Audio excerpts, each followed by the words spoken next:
నమస్తే, welcome to E6 TV. Vijayawada Indrakeeladri Sri Durgamalleswara వార్ల దేవస్థానం విజయవాడ శ్రీచక్ర పూజలో వినియోగించడానికి తెచ్చిన పాలు పాడైపోయాయని ప్రసార మాధ్యమాల్లో వచ్చిన వార్తలు అనుసరించి ఈ విషయంపై నిజ నిర్ధారణ చేసి నివేదిక సమర్పించవలసిందిగా విచారణ కమిటీ నియమించినట్లు ఈవో ఒక ప్రకటనలో తెలిపారు. ఆలయ అధికారులు స్థానాచార్య ఈ కమిటీలో ఉన్నారని, వారు సమర్పించే నివేదికను దేవాదాయ శాఖ కమిషనర్ వారికి పంపుతామని ఈవో చెప్పారు. ఓం శ్రీ కనకదుర్గాయ నమః.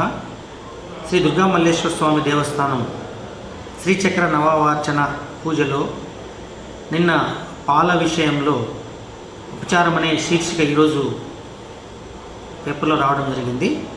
ఈ నేపథ్యంలో స్థానాచారి గారు మరియు అధికారులను కలిపి ఒక కమిటీగా అపాయింట్ చేసి తక్షణం ఈ యొక్క విషయం మీద విచారణ చేసి లోతుగా సాయంకాలంలోపు నివేదిక ఇస్తే ఆ నివేదికను ఖచ్చితంగా అందులో ఏదన్నా తప్పులున్నాజో చర్య తీసుకుని ప్రభుత్వానికి నివేదిక సమర్పిస్తానని చెప్పేసి తెలియజేస్తున్నాను.